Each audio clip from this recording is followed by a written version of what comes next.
Welcome to the weekly huddle, and this is conference championship week, right? Right on. And we are the recovery team. And guys, I want to start off talking about what a great Green Bay game. Oh, I thought you were talking about the great Broncos. No, I'm not going to start with the Broncos. I want to start with Green Bay, Aaron Rodgers, and what a great game to watch, even as a fan. Yeah, as a former player, we appreciate it, but as a fan of the game, what a great game. You have to be a great Aaron Rodgers fan because he's such a great quarterback and the team is just outstanding. But you have to give props to the Arizona Cardinals, man. You're like rooting for the underdogs to win that game. Well, and we hadn't even got to Fitzgerald yet, but, we're talking about the perseverance and staying in the game and, just making great plays happen. A Hail Mary is a wing and a prayer. We know that. But, golly, it's happened twice this year. But the thing about it, that Aaron Rodgers, he was having players that barely played during the year. Mm-hmm. They was out of all they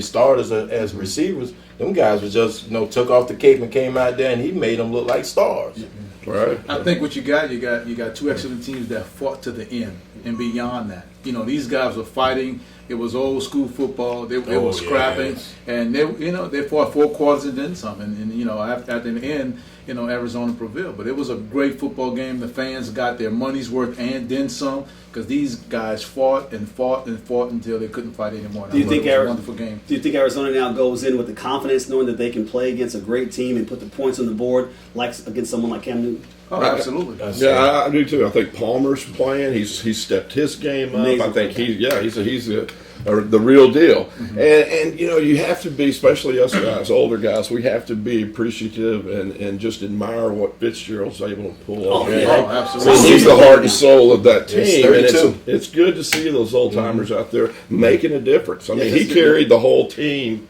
on his shoulders. Absolutely. And I think he caught only one pass in the first quarter, right. and then he comes back in the end of the game, and he basically carries the team on his back at the end of the game with the great big plays. It's always the best that are going to make the play at the end. Just like, all season long, you had a lot of young players making a lot of big plays, but now here we are winding up with the conference championships and having these awesome players who played so many years in their career making the big plays to get to the big game. I was just thinking the way that Carolina allowed Seattle to come back on them.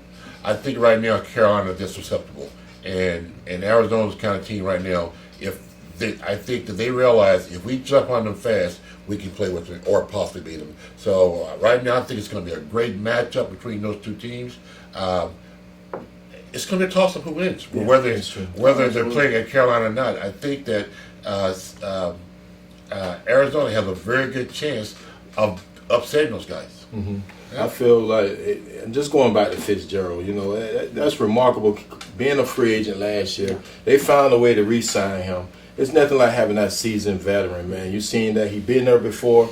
And if I was a young receiver, that's who you want to mold your career after, on and off the field. Mm-hmm. You seen how he was. It's all about team, and he said, hey, it was time to put me and my team on his back, and he did it. But do you want to see Arizona in the Super Bowl? Who wants to see Arizona play in the Super Bowl? Well, I'm sure Arizona does. But speaking of old timers, let's talk about Peyton. But before we talk about Peyton, let me say this. It makes my heart happy to see Kubiak finally get to. I mean, he's always been a great coach. Yeah. He was a great coach when he was at the Texans. Mm-hmm. And let this be a lesson that, don't always blame coaches because they don't always have the right players around him. But, he has the right players now, and he's really showing what a great coach he is. Mm-hmm. And, I like what Peyton's doing. And I've been talking about this since around week 2 or 3 that Gary Kubiak faked that heart attack in Houston because he wanted to get the hell out of there. He wanted to go coach for John Elway. And it was just a matter of time. But look at the guy. I mean, he's put together a great team. Elway and Kubiak have always made a great team. Now they have Peyton Manning. I just don't see how anyone's going to beat these guys. And they've had the luck. They've had Peyton Manning go down, but he's always been back. He came back. He's making great plays. He's actually overthrowing receivers right now. That means that's where you should have the concern. That's where you should have that concern. Everybody was talking about Pittsburgh was going to beat my Broncos last week. I had no doubt that we would win. And have you guys ever heard of the Mile High Ghost?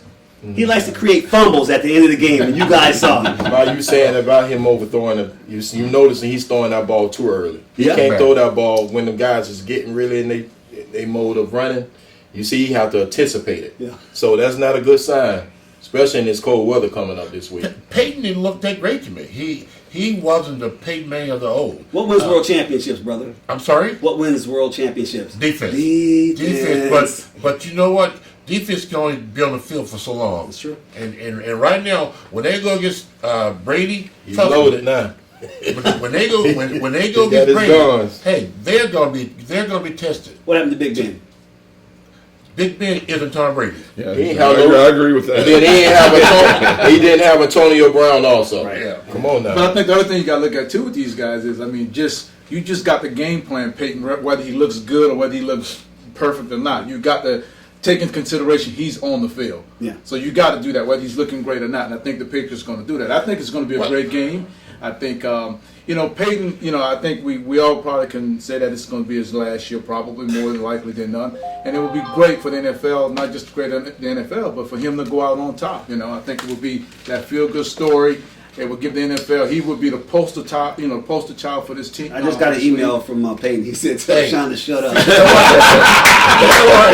You know what? Peyton. All right. Peyton. Just because Peyton's out of the field, that's not going to help the Broncos win. Oh, of course not. Trust me. Right now, the Broncos, they're thinking, okay, the defenses will definitely have to play over their head because Peyton right now is struggling. You all saw the New England Patriots played like the old Patriots a Sunday. Right. They did. Yeah. And They're healthy right now. They're very healthy. At the right time. And they're going in the mile high. And right now, the defense, they're on the heels. The Denver defense are on the heels, but they're going to play. But Tom Brady is not Ben Roethlisberger. But just like the Broncos proved last week, is that they had the number one defense in the NFL when they played against the Steelers, and it's going to show again this next week coming up. And all you guys are forgetting, Tom Brady, if you do the statistics of them going head to head, he owns him. Yeah. I think Peyton beat him just twice. Right. Think about it. He owns it. Yeah, we'll talk about that. And something else that you never hear anything about, that's the Patriots defense. They've got a good defense. So even when Peyton's out there, he's got his work cut out for him.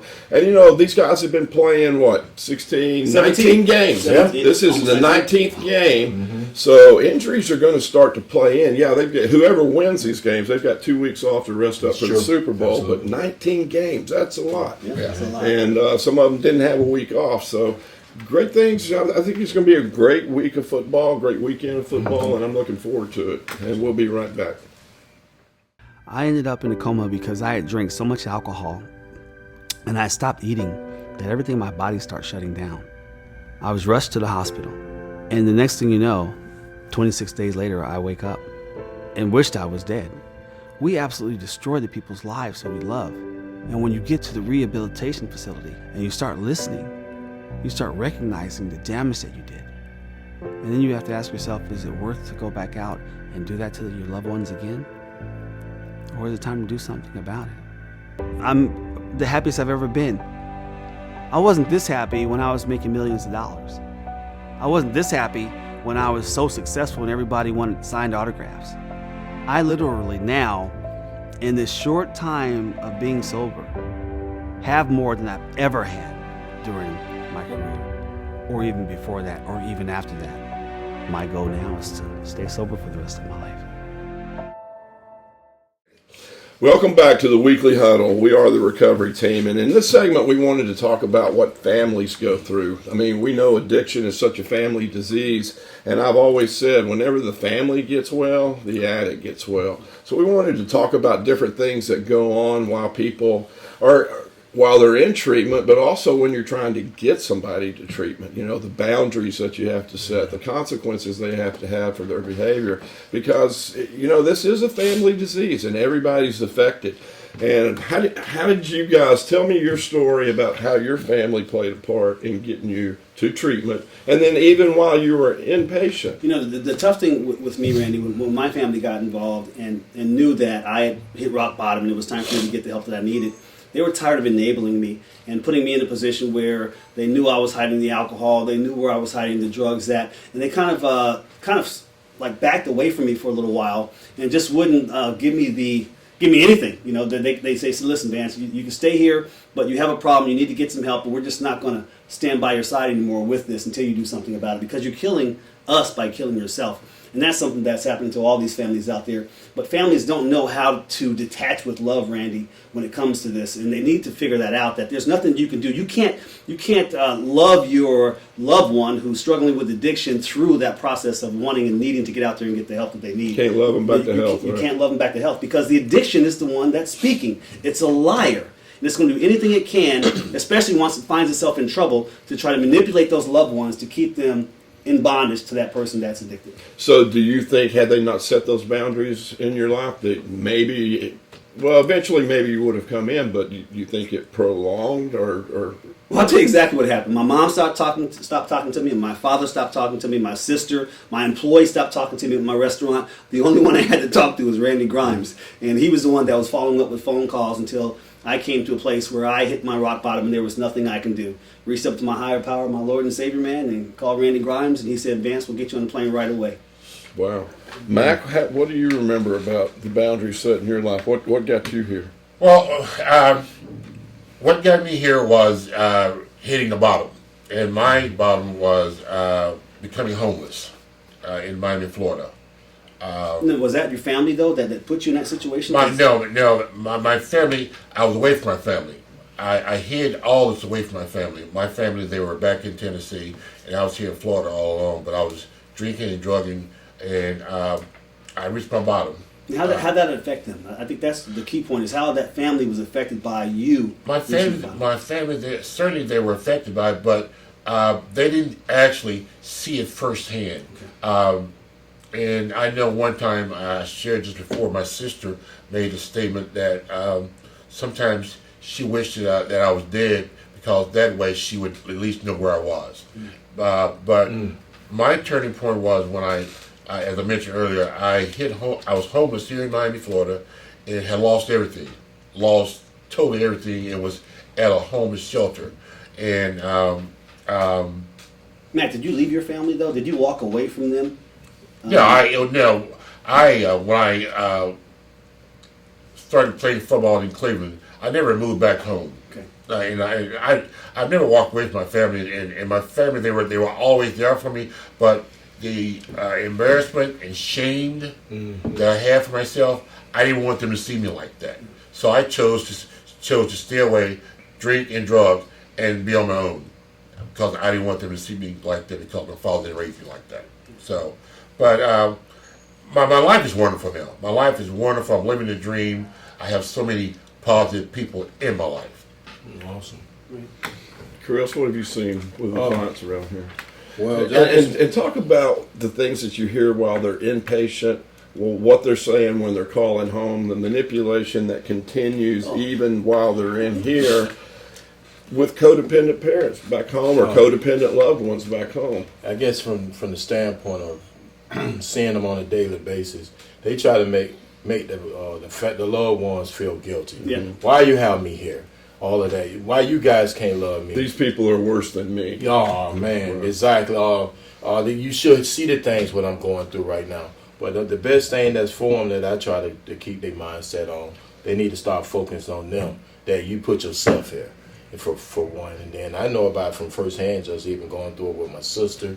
It's like, for a family, it's a roller coaster ride, because you really don't know. They can put 3 days together, and then the next thing you know, you don't know where they at, and then you find yourself, you taking yourself out your element, that you trying to help them more than they want to help themselves, right. And then it's that borderline that you like, hey, you don't want to give up because that's your family member, but sometimes, like they say, they need to find out for themselves when they hit the bottom. Mm-hmm. But that love, it stop you from, you don't want them to hit that bottom, because you feel it's a reflection of you and your family. If you seeing your sister out there in those streets hoeing and trying to do anything to get the addiction, okay, sleeping in different places, and you got people that know you coming around and say, hey man, why you got your sister out here like that? And that's a bad feeling. In fact, let me step in that.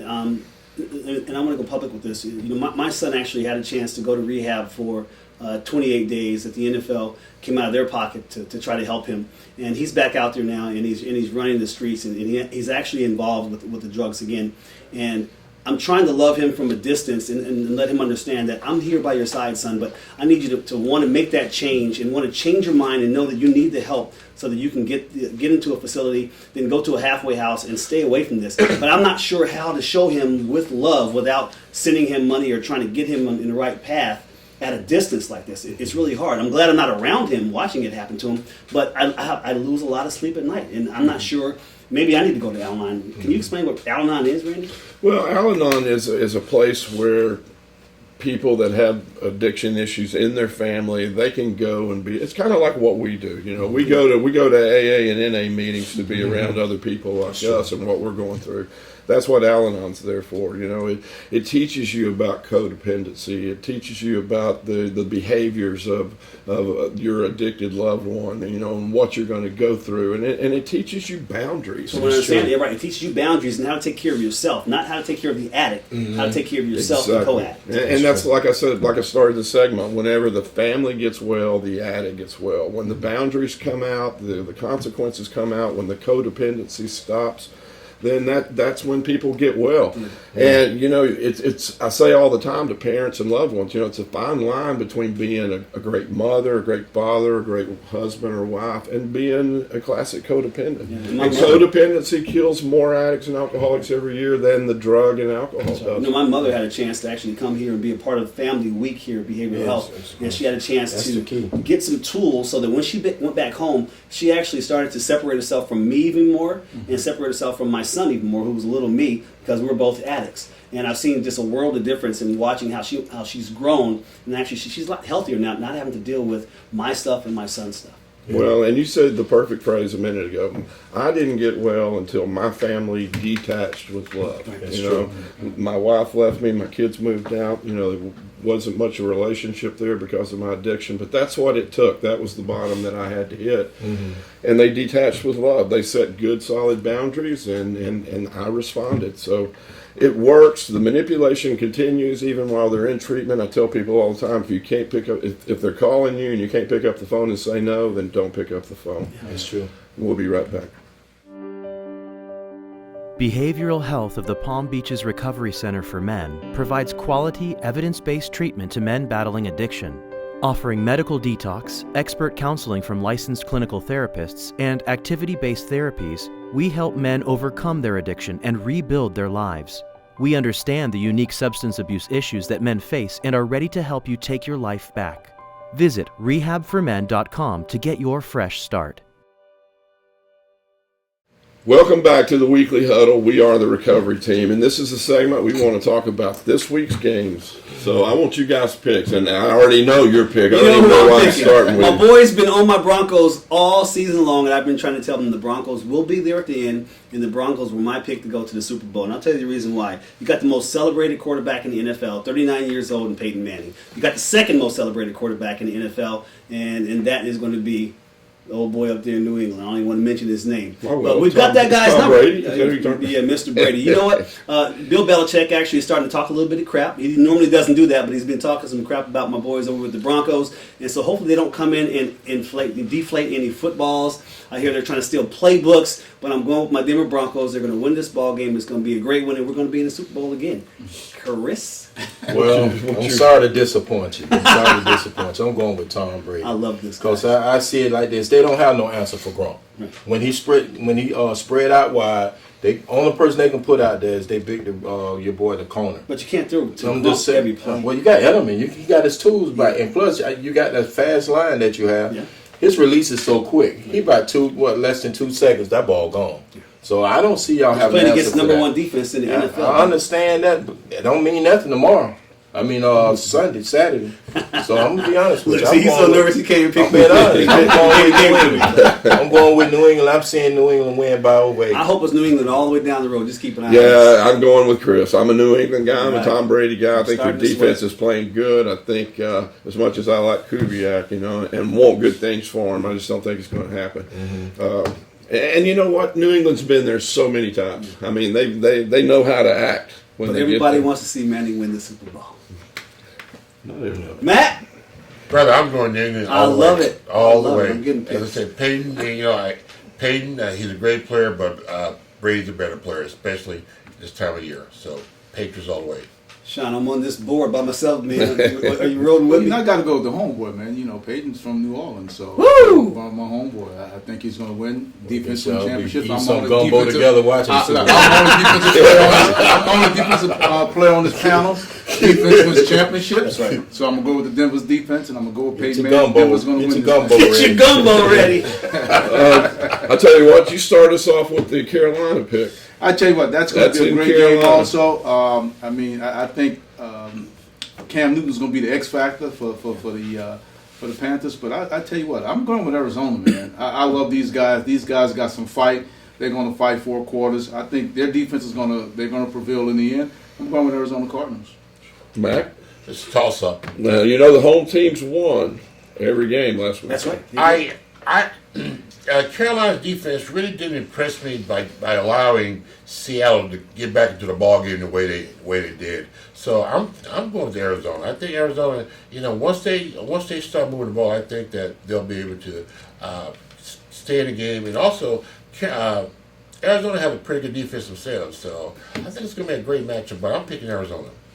Well, I'm going with Carolina. I don't think anybody can stop Cam right now. I think he's a dual threat. The guy's going to throw the ball down the field or he's going to run it. How do you defend that? You can't. And I just don't think that Arizona is prepared for what they're going to see. It's in Carolina. It's going to be a tough place to play, and Carolina for me. I'm going with Arizona. I'm going with Patrick Peterson right there.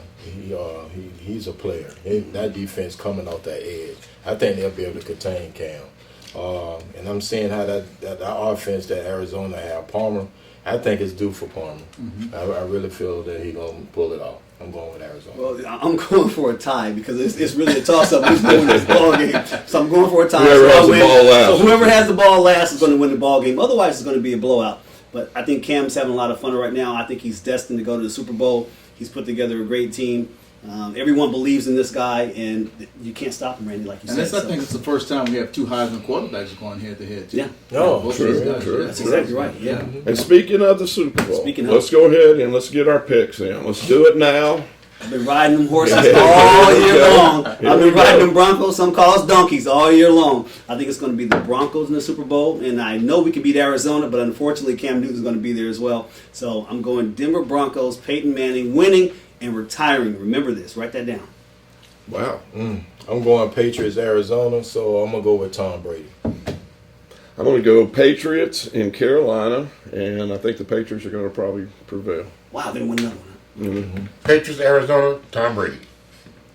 Denver, Arizona, Peyton Manning. Bam! How you like me now? All right, so the 2 bookends are on board with each other. That's what we call it. They're being talking about codependency. But listen, as always, if anybody you know or any of your loved ones, is suffering with this disease of addiction, I want you to know that there is hope. We can help. You can get in touch with us at BHPalmBeach.com. We all have Facebook pages. There's athletes in recovery that you can get in touch. But get in touch. Don't bury your head in the sand and think that this is going to go away because it only gets worse. And thank you.